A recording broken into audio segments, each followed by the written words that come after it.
Hello everyone, कैसे हैं आप सब। मेरा नाम है आमिना फ़तेह और अपन कर रहे हैं इकोनॉमिक ज्योग्राफी। कल जो अपन ने टॉपिक लिया था वो था पेट्रोलियम और मिनरल ऑयल। आज का टॉपिक है अपना कोल। ओके, कोल शुरू करने से पहले अपन कर लेते हैं कल का revision. Okay, economic geography, petroleum and mineral oil. Okay, yes. Petroleum में मैंने आपको बताया था Petra means what, Petra means rock and oleum means oil. तो पेट्रोलियम को और क्या कहते हैं, रॉक ऑयल भी कहते हैं। ठीक है, इसमें अपन ने क्या क्या क्या देखा था, कैसे बनता है वो देखा था। अपन ने देखा था कि लेयर बाय लेयर जो है वो क्या होता है, डेड बॉडी की लेयर बनती है, उसके ऊपर सेडिमेंट्स जमा होते हैं और उसके बाद जो सेडिमेंट की लेयर जो है वो उसको जितना डीपन करेगी उतना ही नीचे वो जाएगा और नीचे जाएगा तो क्या बनेगा, पेट्रोलियम बनेगा। ओके, इसमें अपन ने देखा था कि पेट्रोलियम जो लैंड पे मिलता है, ओशन बेड की अपन ने बात करी थी, लैंड पे जो मिलता है वो कहाँ मिलता है, एंटीक्लाइन और फॉल्ट ट्रैप्स के अंदर मिलता है। एंटीक्लाइन क्या होती है, जो ये ऊपर का जो ये यू बना होता है, जो माउंटेन्स का ऊपर का जो उल्टा यू है उसको हम क्या बोलते हैं, एंटीक्लाइन बोलते हैं। और कहाँ मिलता है, फॉल्ट्स के अंदर। ठीक है, माउंटेन के अंदर ही जो फॉल्ट्स होते हैं, है ना, उसके अंदर यहाँ पे क्या होगा, यहाँ पे कट बनेगा पूरा और यहाँ साइड जो है वो क्या मिलेगा, अपना पेट्रोलियम मिलेगा। उसके अलावा यहाँ पे अपन ने देखा था डिस्ट्रीब्यूशन के अंदर अपन ने दो तरीके के डिस्ट्रीब्यूशन देखे थे, on sure distribution end of sure distribution. On sure distribution में अपन ने क्या देखा था, ऑन श्योर डिस्ट्रीब्यूशन में अपन ने Brahma valley, Barmer area of Rajasthan, Gujarat coast, Kaveri basin, okay, और आंध्र प्रदेश का ऑनशोर और ऑफशोर एरिया दोनों अपन ने यहाँ पे देखा था। उसके अलावा ऑफशोर के अंदर अपन ने दो कोस्ट पढ़ी है इंडियन की। कौन कौन सी दो कोस्ट है वो, western coast and eastern coast. ठीक है, यहाँ तक क्लियर है। उसके बाद अपन ने इसके अंदर क्या देखा था कि इंडिया का जो इम्पोर्ट है ना, इंडिया कहाँ से इम्पोर्ट करता है पेट्रोलियम, तो वो सबसे ज़्यादा इम्पोर्ट करता है इराक से, फिर वो करता है सऊदी अरेबिया से। ओके, फिर उसके बाद ईरान और वेनेजुएला की बारी आती है। ईरान और वेनेजुएला में क्यों थर्ड नंबर और फोर्थ नंबर पे है, क्योंकि यूएस सैंक्शंस लगने के बाद यहाँ के जो इम्पोर्ट था वो क्या हो गया, वो डिक्लाइन हो गया। ठीक है, क्रूड ऑयल जो है वो अपन कहाँ से, अपने इंडिया में कहाँ पाइपलाइन है, तो एक तो कौन कौन सी पाइपलाइन है, सलाया मथुरा पाइपलाइन है, पारादीप हल्दिया पाइपलाइन है, मुंद्रा पानीपत पाइपलाइन है। ये तीन पाइपलाइन को अपन क्यों देख रहे हैं, क्योंकि इसके अंदर क्या होता है, ऑप्शंस के अंदर ये पॉइंट्स अवेलेबल होते हैं, यही शब्द दिए जाते हैं और वहाँ पे आपको एलिमिनेट करना होता है। तो क्रूड ऑयल पाइपलाइन और पेट्रोलियम पाइपलाइन दोनों ही अलग अलग है। Crude oil pipeline Salaya Mathura pipeline है, पारादीप हल्दिया पाइपलाइन है और मथुरा पानीपत पाइपलाइन है। जबकि पेट्रोलियम पाइपलाइन जो है वो कौन सी है, तीन अपन ने मेजर पढ़ी थी। जो एक तो फर्स्ट पाइपलाइन कौन सी है, नाहरकटिया, ठीक है, नाहरकटिया बरूनी वाली। दूसरी वर्ल्ड लार्जेस्ट जो है वो कौन सी है, हजीरा बीजापुर जगदीशपुर वाली। और तीसरी जो लॉन्गेस्ट एलपीजी पाइपलाइन है वो कहाँ है, जमुनानगर लूनी पाइपलाइन है। ठीक है, ये चीज़ अपन ने कल देखी थी। इसके अलावा और क्या देखा था, इसके अलावा अपन ने वर्ल्ड डिस्ट्रीब्यूशन देखा था कि मिडिल ईस्ट में सबसे ज़्यादा क्रूड ऑयल या पेट्रोलियम जो है 50% तक वहाँ पे मिलता है एज अ रॉ मटेरियल, लेकिन उसका ऑयल निकाला जाता है कितना, 30% तक। Whereas on the other side US के अंदर सिर्फ 2% तक मिलता है, लेकिन वो 10% तक क्या करता है, उसके ऑयल को रिफाइन करता है, बनाता है। टॉप क्रूड ऑयल प्रोड्यूसर कौन है, तो यूएसए है, सऊदी अरेबिया है, रशिया है, top 3। Top crude oil consumer कौन है, तो यूएसए, चाइना और इंडिया है। ये फैक्ट्स कहाँ आएंगे, ये फैक्ट्स आएंगे आंसर राइटिंग के पॉइंट्स के अंदर। ओके, उसके बाद अपन ने दो ऑर्गेनाइजेशन की बात करी थी। दो ऑर्गेनाइजेशन कौन कौन सी ऑर्गेनाइजेशन की बात करी थी, एक अपन ने बात करी थी ओपेक की और दूसरा है आईईए। ओपेक का क्या फुल फॉर्म है, ओपेक का फुल फॉर्म है organisation of petroleum exporting countries and IEA क्या है, international energy agency. OPEC 13 members की ऑयल सप्लाई कार्टेल है, यानी ऑयल सप्लाई जो भी कंट्रीज करती है उनका एक ग्रुप है। इसके अलावा अपन ने ओपेक प्लस भी देखा था। ओपेक प्लस क्या है, ओपेक प्लस मतलब वो कंट्रीज जो ऑयल सप्लाई तो करती हैं अदर देन ओपेक। ठीक है, ओपेक मेंबर्स के अलावा भी जो अदर कंट्रीज है जो एक्सपोर्ट करती है ऑयल को, वो क्या है, ओपेक प्लस कंट्रीज है। आईईए क्या आएगा, आईईए यानी कि इंटरनेशनल एनर्जी एजेंसी। इसके कुछ मेजर फोकस है, क्या है, एनर्जी एजेंसी है तो एनर्जी सिक्योरिटी की बात करता है ये। ठीक है, एनर्जी सिक्योरिटी की बात करता है। दूसरा किसकी बात करता है, इकोनॉमिक डेवलपमेंट की बात करता है, तीसरा एनवायरनमेंट कंसर्न की बात करता है, और चौथा जो है वर्ल्ड वाइड एंगेजमेंट की बात करता है, यानी कि सब लोग जो है इसमें इन्वॉल्व हो, वर्ल्ड वाइड एंगेजमेंट हमें यहाँ पे देखने को मिले। ये था पेट्रोलियम। पेट्रोलियम के बाद अपन पेट्रोलियम और मिनरल ऑयल, इसके बाद आज अपन करने वाले हैं कोल। ठीक है, तो आ जाते हैं कोल के ऊपर। कोल बहुत इंपॉर्टेंट है, इंपॉर्टेंट मेंस के पर्सपेक्टिव से भी और प्री के पर्सपेक्टिव से भी। प्रीलिम्स में कोल के बेसिक क्वेश्चंस भी पूछे जाते हैं, यानी पीट, लिग्नाइट, बिटुमिनस और एंथ्रासाइट वाले क्वेश्चन भी एक बार पूछा गया था। बाकी मेंस पर्सपेक्टिव से भी कोल के लिए बहुत इंपॉर्टेंट है। पहले के प्रीवियस ईयर क्वेश्चंस को अपन देखेंगे तो उनमें भी अवेलेबल है, यानी कि दिए गए हैं, उनके ऊपर क्वेश्चंस पूछे गए हैं, है ना। तो ये अपना हक बनता है कि अपन इसको कवर करें। ठीक है, और मेजर चीज़ों को कवर करें और उन पॉइंट्स को मद्देनज़र रखते हुए एक आंसर को रेडी करें। अब कोल फॉर्मेशन की बात करते हैं। ठीक है, पहले इस फिगर को देखते हैं। ठीक है, ये क्या है, तो ये स्वैम्पी रीजन है। ठीक है, स्वैम्पी मार्शी रीजन जिसको हम कहते हैं, वो ये एरिया है। इसमें क्या होता है कि कोल कैसे बनता है, जब ये प्लांट्स है ना, ये डेड प्लांट्स जो हैं वो क्या होते हैं, स्वैम्पी वाटर में जा करके गिरते हैं। ठीक है, और एक डेड प्लांट्स की, डिकेइंग प्लांट्स की एक क्लियर फॉर्म हो जाती है। ठीक है, उसके ऊपर वापस क्या होगा, वापस से और डेड प्लांट्स आएंगे, उनकी एक लेयर फॉर्म हो जाएगी, उसके ऊपर और डेड प्लांट्स आएंगे, उनकी एक लेयर फॉर्म हो जाएगी। ऐसे कर कर क्या होगा कि जो डर्टी वाटर के ऊपर अंदर जो एक डेड लेयर फॉर्म हो रही है वो एक प्रोसेस में आएगी। ठीक है, एक प्रोसेस में आएगी, यानी कि एक लेयर बाय लेयर बनती चली जाएगी, और वो लेयर क्या होगी कि कुछ पीरियड ऑफ टाइम के बाद कोल बनना शुरू हो जाएगा। ठीक है, कार्बन कंटेंट उनका रिच होता चला जाएगा और वो कोल के फॉर्म में आने लगेगा। जो सबसे बेसिक कोल है, ठीक है, जो सबसे बेसिक कोल है वो है पीट जो है वो क्या है, सबसे बेसिक कोल है। इसका कार्बन कंटेंट रिच नहीं होता है इतना, मतलब बेसिक कार्बन कंटेंट होता है, और इनिशियल फेज का अगर हम कार्बन बोलेंगे तो वो कौन सा होगा, वो होगा पीट। ऐसे अपन 4 टाइप पढ़ेंगे, पीट, लिग्नाइट, बिटुमिनस एंड एंथ्रासाइट। पीट सबसे लो कंटेंट है, लो कार्बन कंटेंट रखता है, और जो एंथ्रासाइट है वो रिचली कंटेंट मतलब कार्बन कंटेंट उसका सबसे ज़्यादा है और बहुत ही हाईली क्वालिटी उसकी रहती है। अब क्या है यहाँ पे, जो टॉप लेयर है ना, क्या होता है यहाँ पे कि जैसे अपन यहाँ पे साइड देखते हैं, नीचे चल के साइड पे अपन इसको ड्रॉ करके देखते हैं कि कैसे ये बनता है। यस, जैसे कि मैंने आपको कल पेट्रोलियम के अंदर बताया था, तो उसमें भी सेम चीज़ हो रही थी। क्या हो रहा था कि प्लांट्स जो हैं, ठीक है, ये लीव्स हैं, ओके, ये प्लांट क्या होगा, ये गिर जाएगा इसमें स्वैम्पी वाटर में। ओके, ये वाटर है, स्वैम्पी वाटर में प्लांट्स गिर जाएंगे, एक डेड प्लांट की एक लेयर फॉर्म हो जाएगी। ठीक है, फिर क्या होगा, ये एक लेयर फॉर्म हो गई, इसके ऊपर एक और डेड प्लांट्स की लेयर फॉर्म होगी, उसके ऊपर एक और डेड प्लांट की लेयर फॉर्म होगी। ऐसे करते करते क्या होगा, ये डीपन होता चला जाएगा और डेड प्लांट की लेयर फॉर्म होती चली जाएगी। अब क्या होगा, पीरियड ऑफ टाइम, कुछ टाइम के बाद, कुछ सालों के बाद जो है, मतलब मिलियंस ऑफ ईयर्स के बाद क्या होगा, यहाँ पे कोल बनना शुरू हो जाएगा। जिसका सबसे कम टाइम होगा कोल बना हुआ, सबसे कम पीरियड हुआ होगा, उसको हम क्या बोलेंगे, वो पीट है, पीट क्वालिटी कोल है। फिर उसके बाद नेक्स्ट, मतलब थोड़ा और ज़्यादा टाइम हो गया तो वो क्या बन गया, वो बन गया लिग्नाइट। उससे भी ज़्यादा टाइम, और ज़्यादा टाइम हो गया तो वो क्या बन गया, बिटुमिनस। उससे भी ज़्यादा टाइम हो गया तो वो क्या बन गया, एंथ्रासाइट।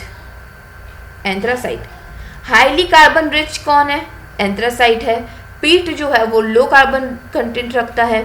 ठीक है, और क्या रखता है, सल्फर में ज़्यादा रहता है, मॉइस्चर इसके अंदर ज़्यादा रहता है। जिन कार्बन के अंदर, जिन कोल के अंदर मॉइस्चर ज़्यादा रहता है वो इतना सफिशिएंट नहीं माना जाता, इतना एफिशिएंट नहीं माना जाता। ठीक है, कुछ भी करने के लिए, कंबशन वगैरह करने के लिए इतना एफिशिएंट नहीं माना जाता है। इंडिया में कौन सा कोल मिलता है, मेजरली इंडिया के अंदर मिलता है बिटुमिनस, फिर उसके बाद लिग्नाइट और फिर एंथ्रासाइट मिलेगा। बिटुमिनस जो है वो सबसे ज़्यादा इंडिया में मतलब मेजरली काम भी हर कंबशन में बिटुमिनस आता है, और बिटुमिनस ही अपने इंडिया के अंदर मिलता है। एंथ्रासाइट सिर्फ एक जगह मिलता है, वो है जम्मू एंड कश्मीर के अंदर थोड़ा सा। ओके, आगे बढ़ते हैं। इसके और जो इन डेप्थ बात है उसको देख लेते हैं, जो जो अपन ने पॉइंट्स यहाँ पे कवर नहीं किए हैं। क्या है कोल का इंट्रो? अगर हमें इंट्रोडक्शन पे पार्ट में लिखना है तो हम कहाँ से शुरू करेंगे? हम शुरू करेंगे कार्बन को क्या बोलते हैं? कार्बन को बोलते हैं ब्लैक गोल्ड, ठीक है, ब्लैक गोल्ड भी बोलते हैं कार्बन को। जो क्या होता है, लेयर बाय लेयर फॉर्म होते हैं डेड बॉडीज़ की, एक सेडिमेंट्री लेयर फॉर्म हो जाती है, उसको डीपन करती है, हीट और प्रेशर को यहाँ पे जनरेट करती है। उन हीट और प्रेशर के अंदर कार्बन फॉर्म होता है और फिर एक कोल के रूप में बाहर आता है। क्या क्या कंटेन होते हैं, क्या क्या एलिमेंट्स कार्बन कंटेन करता है? सबसे पहला ऑफ कोर्स कोल। कोल जो जो एलिमेंट्स कंटेन करता है वो क्या है? Majorly carbon. फिर क्या है, जो कुछ मैटर्स होते हैं जो हीट और प्रेशर के अकॉर्डिंग चेंज होता है, वो कुछ मॉइस्चर और ऐश कंटेन करता है। जिनमें मॉइस्चर और ऐश ज़्यादा होता है वो सबसे ज़्यादा हल्का मटेरियल माना जाता है, हल्का कोल माना जाता है, जैसे कि पीट है, फिर उसके बाद लिग्नाइट है।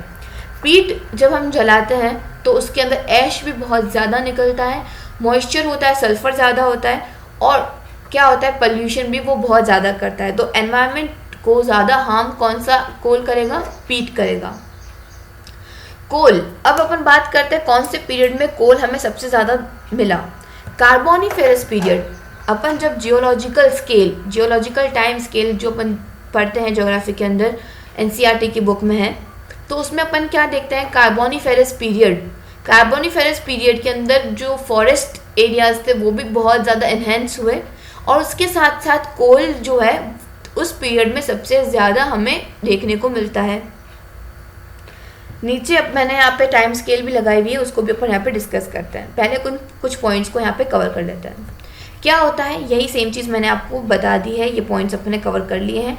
प्लांट ग्रो करता है, मर जाता है, स्वैम्पी वाटर में गिरता है, लेयर बाय लेयर फॉर्म करता है, हीट और प्रेशर की वजह से क्या होता है, उसके अंदर से ऑक्सीजन निकल जाती है और बचता है तो क्या बचता है? सिर्फ कार्बन डिपॉजिट बचता है। ओके, जितना ज़्यादा पुराना कोल होगा उतना ही उसका कार्बन कंटेंट रिच होगा। ये क्या है? ये है अपना जियोलॉजिकल टाइम स्केल।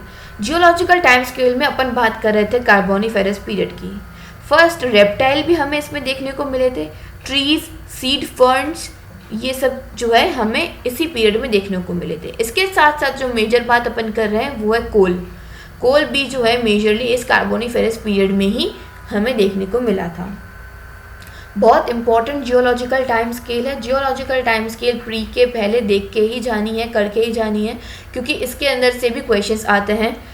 कहाँ से आते हैं? यहाँ से इन ये वाले ऑप्शंस भी देखे जा चुके हैं, Jurassic, Triassic, Cretaceous period, Carboniferous period, ठीक है। जो ऊपर टर्शरी क्वाटरनरी है उनके पीरियड के बारे में पूछा जाता है। ओके, एंथ्रोपोजेनिक एरिया के बारे में, एंथ्रोपोजेनिक पीरियड के बारे में पूछा जाता है। ओके, अब स्टेजेस की बात करते हैं। स्टेजेस की बात करें अपन तो यहाँ पे क्या है, मैंने आपको ऑलरेडी फर्स्ट ही इंट्रो में बता दिया कि क्या स्टेजेस रहेंगी, ठीक है। क्या है? पीट, लिग्नाइट, सब बिटुमिनस, बिटुमिनस के जस्ट पहले सब बिटुमिनस आएगा, फिर आएगा एंथ्रासाइट, बिटुमिनस और फिर एंथ्रासाइट। तो पहले नंबर पे एंथ्रा जो हाई क्वालिटी है, सेकंड पे है बिटुमिनस, सब बिटुमिनस यानी कि थोड़ा हल्का, उससे मतलब बनने की जो ऑलमोस्ट बिटुमिनस होता है वो सब बिटुमिनस आएगा, और लिग्नाइट फोर्थ पॉइंट पे, एंड फिफ्थ पे क्या है? पीट। कहाँ कहाँ मिलता है इंडिया के अंदर? तो लिग्नाइट जो है वो राजस्थान, असम, तमिलनाडु के अंदर मिलता है। ओके, राजस्थान, असम और नीचे साइड तमिलनाडु। बिटुमिनस कहाँ कहाँ मिलता है? झारखंड में, उड़ीसा में, वेस्ट बंगाल में, छत्तीसगढ़ और मध्य प्रदेश में। ओके, एंथ्रासाइट कहाँ मिलता है? सिर्फ और सिर्फ जम्मू और कश्मीर में। अब जो लिग्नाइट है, लिग्नाइट को हम क्या कहते हैं? लिग्नाइट को हम ब्राउन कोल भी कहते हैं। पीट को पीट ही कहेंगे, लिग्नाइट को हम ब्राउन कोल भी कहते हैं, बिटुमिनस को हम ब्लैक कोल भी कहते हैं, और जो एंथ्रासाइट है, एंथ्रासाइट को सेमी मेटेलिक लस्टर भी कहते हैं। क्या कहते हैं? Semi metallic lustre. वो इतना ज़्यादा हीट और प्रेशर में जम जाता है कि वो एक मेटेलिक फॉर्म का रॉक क्रिएट हो जाता है। तो इसीलिए इसको क्या बोलते हैं, सेमी मेटेलिक लस्टर। लस्टर क्यों, क्योंकि इसमें एक शाइन होती है, एक शाइन आ जाती है उस कोल के अंदर। और सेमी मेटेलिक क्यों, क्योंकि कंप्लीटली मेटेलिक नहीं होता है वो, कुछ मेटेलिक कंटेंट होते हैं उसके अंदर, और एक रॉक का फॉर्मेशन, एक तरीके का रॉक का फॉर्मेशन हो जाता है, इसीलिए उसको हम क्या बोलते हैं, सेमी मेटेलिक लस्टर बोलते हैं।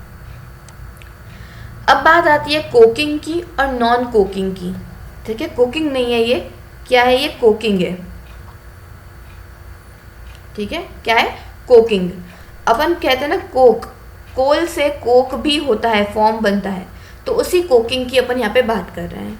कोकिंग के अंदर होता क्या क्या है, तो कार्बन ज़्यादा होता है, मॉइस्चर कम होता है, सल्फर भी कम होता है, और ऐश भी कम होती है। जब जहाँ जहाँ पे ये तीन क्वालिटीज़ हों, जहाँ मॉइस्चर कम हो, सल्फर भी कम हो और ऐश भी कम हो, वो क्या होती है, उसकी क्वालिटी जो है वो क्या होती है, हाई होती है।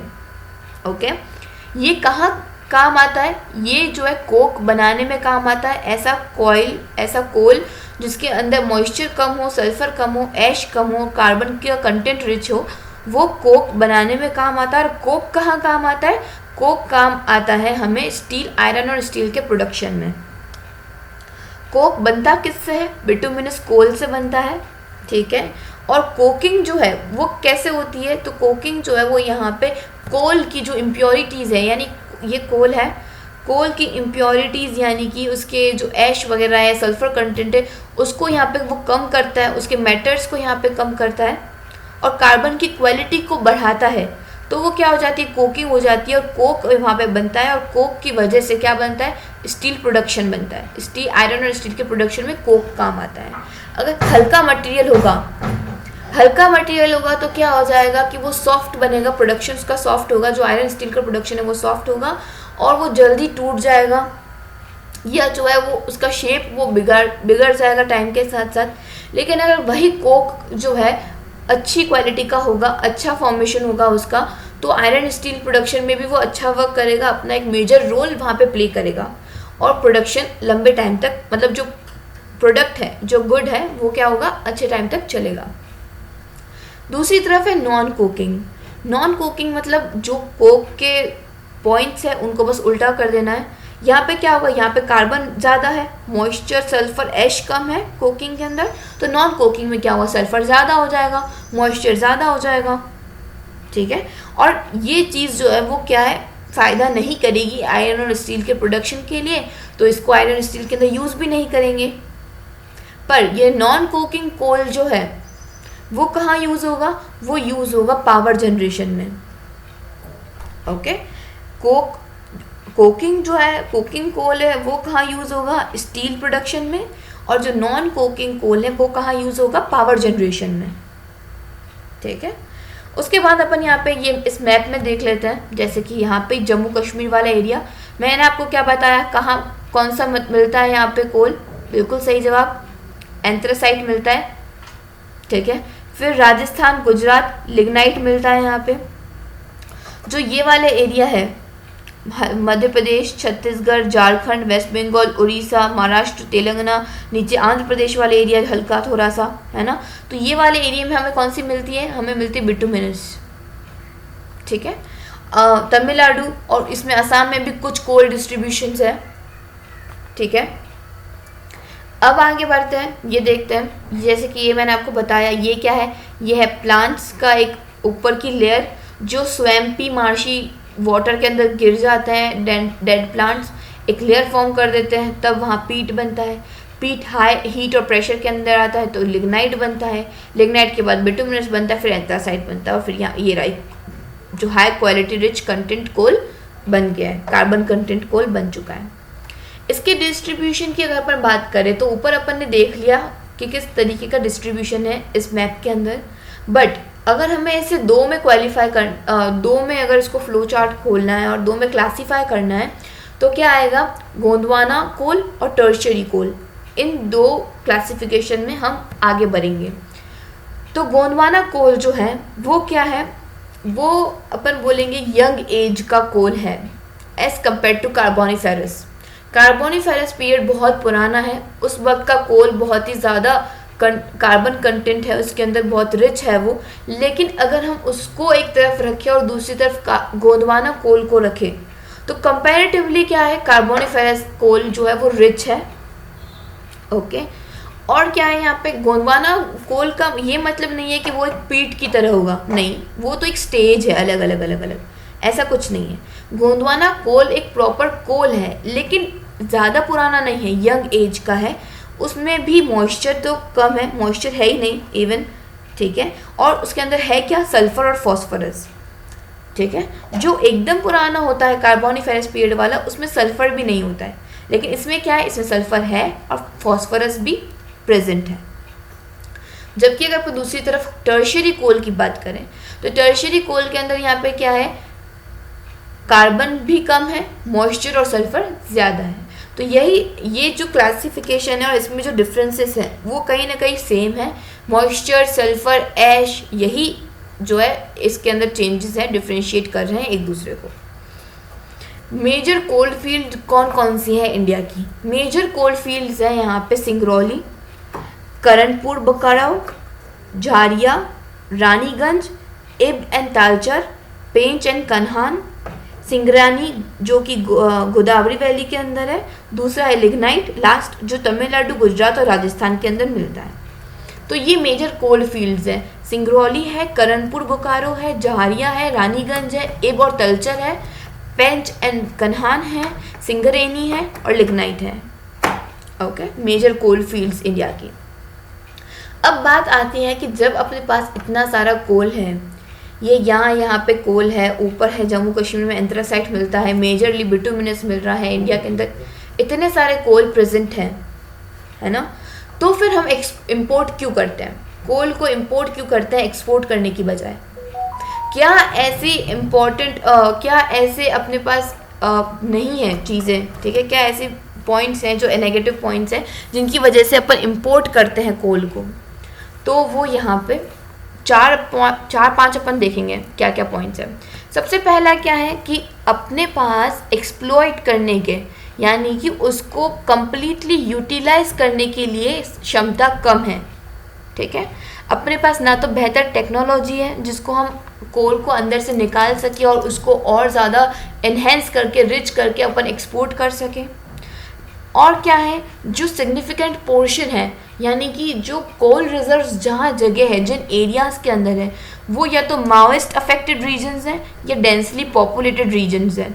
इन दोनों की वजह से भी हम उन एरिया से कोल नहीं निकाल पाते हैं। तो ये भी क्या हो गया, एक इनएबिलिटी हो गई। आपके अंदर क्षमता जब कम होती है किसी चीज़ को करने की, तो क्या हो जाता है कि आप तैयार चीज़ें मंगवाते हो, है ना। जैसे कि इसमें बेस्ट एग्जांपल की अगर मैं यहाँ पे बात करूँ तो वो है अफ्रीका। अफ्रीका कॉन्टिनेंट जो है, वहाँ अगर अपन ज्योग्राफी के अंदर देखते हैं तो अपन देखते हैं कि वहाँ गोल्ड माइंस हैं, अफ्रीका के अंदर डायमंड्स मिलते हैं, बहुत ज़्यादा मिनरल रिच अगर कोई कॉन्टिनेंट है तो वो है अफ्रीका। लेकिन अगर उसको इकोनॉमिकल बेस पे देखें तो अफ्रीका जो है वो क्या है, एक गरीब कॉन्टिनेंट है। मतलब अफ्रीका ओवरऑल बोल रही हूँ, है ना, जिनमें यहाँ पे इतने अंडर डेवलप्ड है, वो डेवलपिंग में भी नहीं आता है, अंडर डेवलप्ड आता है। काफ़ी सारे रीजन्स उसके, कुछ डेवलपिंग रीजन्स हैं, लेकिन डेवलप्ड तो बिल्कुल भी नहीं है। तो इसीलिए यहाँ पे क्या है, क्यों है ऐसा? क्योंकि उनकी भी इनएबिलिटी है, वो केपेबल नहीं है उन चीज़ों को बाहर निकाल करके उनकी जो क्वालिटीज़ है उनको एनहेंस करके बेच सके।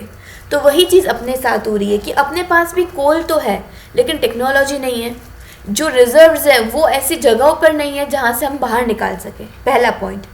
दूसरा पॉइंट क्या है यहाँ पे, जो कोकिंग कोल्स हैं, है ना, कोकिंग कोल जो है जिनको आयरन और स्टील प्रोडक्शन के अंदर यूज़ होता है, वो अपने पास बहुत कम है, शॉर्ट सप्लाई है उसकी, है ना।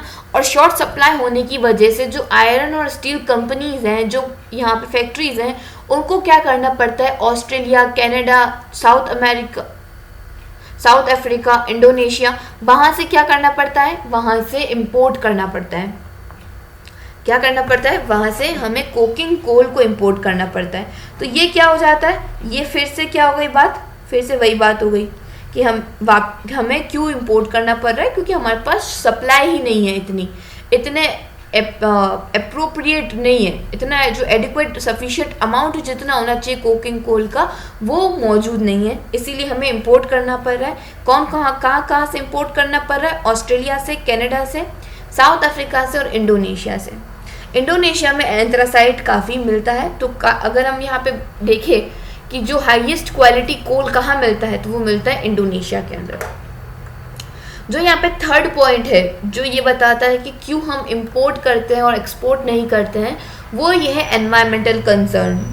एनवायरमेंटल कंसर्न क्यों? क्योंकि जो अपने यहाँ पे कोल मिलता है वो पॉल्यूशन बहुत ज़्यादा करता है, उसमें ऐश कंटेंट जो है वो बहुत ज़्यादा है, पॉल्यूशन वो ज़्यादा करता है, एनवायरनमेंट को हार्म करता है, ठीक है। और अगर अपन ये बात करें कि हम क्लीन कोल टेक्नोलॉजी को अपनाएं और उसको आगे प्रोसीड करें और उससे कोल बाहर निकालें और उसको जो है रिफाइन करें, जो भी उसको अपन बोले कि एनहेंस करें उसकी क्वालिटी को, तो ये बहुत ही ज़्यादा एक्सपेंसिव हो जाता है अपने लिए, ठीक है। इतना जो है क्या है उसकी एफिशिएंसी नहीं निकल पाती है। फोर्थ पॉइंट क्या है? लैक ऑफ फ्राइट कॉरिडोर्स, या फिर अपन बोले कि डेडिकेटेड फ्राइट कॉरिडोर्स, ठीक है। डेडिकेटेड फ्राइट कॉरिडोर्स क्यों? क्या मतलब है इसका? इसका मतलब ये है कि पर्टिकुलरली इसी के लिए अगर कोई फ्राइट कॉरिडोर्स हो, यानी फ्राइट कॉरिडोर्स यानी क्या? ट्रांसपोर्ट से इधर उधर इंपोर्ट एक्सपोर्ट का जो एक ज़रिया होता है उसको हम फ्राइट कॉरिडोर बोलते हैं, और उसी चीज़ की कमी होना, अनइवन डिस्ट्रीब्यूशन जो है कोल का, वो क्या है? अलग अलग जगह पे है कोल, उन सबको मिलाने के लिए एक फ्राइट कॉरिडोर की हमें ज़रूरत है, जो कि नहीं है। और जो चल रहा है, जो कॉरिडोर चल रहा है या जो फ्राइट मूवमेंट है भी सही, इधर उधर इंपोर्ट एक्सपोर्ट करने का ट्रांसपोर्टेशन सिस्टम है भी, तो वो बहुत ज़्यादा स्लो है, ठीक है।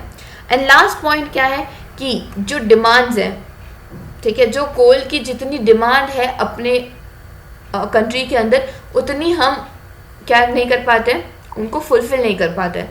जैसे एल्यूमिनियम स्मेल्टर है, सीमेंट मेकर्स हैं, उन सबको कोल की बहुत ज़्यादा ज़रूरत होती है कंबशन के लिए, लेकिन हम उनकी डिमांड्स को फुलफिल नहीं कर पाते हैं, इसीलिए हमें क्या करना होता है? इंपोर्ट करना होता है।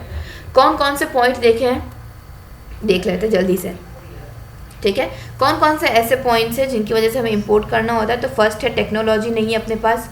दूसरा क्या है? हमारे पास कोकिंग कोल जो है वो कम है। तीसरा जो है वो क्या है? तीसरा पॉइंट अपने पास ये है कि बहुत अगर हम क्लीन एनर्जी को, अगर हम यहाँ पे क्लीन कोल एनर्जी के साथ चले तो वो बहुत ज़्यादा एक्सपेंसिव है, ओके। उसके अलावा यहाँ पे क्या है? अपने पास फ्राइट कॉरिडोर्स नहीं है, प्रॉपर डेडिकेटेड फ्राइट कॉरिडोर्स नहीं है, ठीक है। उसके अलावा और क्या पॉइंट रह गए? उसके अलावा यस इन एक तो और क्या रह गया? बस यही है, डिमांड को फुलफिल नहीं कर पा, जितनी डिमांड है उतनी उसको फुलफिल नहीं कर पा रहे हैं। एक और पॉइंट रह गया, देख लेते हैं कौन सा है। यस ये हो गया एक तो एनवायरनमेंट कंसर्न, बिल्कुल सही जवाब। एक पॉइंट बच गया, वो क्या है? एनवायरनमेंट। तो 6 पॉइंट है। टेक्नोलॉजी इनएबिलिटी है, नहीं निकल पाते रिजर्व को। कोकिंग कोल सफिशिएंट सप्लाई नहीं है, शॉर्ट सप्लाई है, एक्सपेंसिव है, ठीक है। और क्या है? फ्राइट कॉरिडोर्स जो है वो डेडिकेटेड नहीं है, प्रॉपर अवेलेबिलिटी नहीं है, डिमांड बहुत ज़्यादा, एनवायरनमेंट कंसर्न बहुत है। यहाँ पे पोल्यूशन है, ऐश ज़्यादा कंटेंट करता है, इसलिए यहाँ पे क्या है? उसका जो कार्बन कंटेंट है वो कम है, ठीक है। और पोल्यूशन वो ज़्यादा कर रहा है, इसीलिए भी हम इसको क्या करते हैं? नहीं करते हैं। अब आगे बढ़ते हैं, ये क्या है?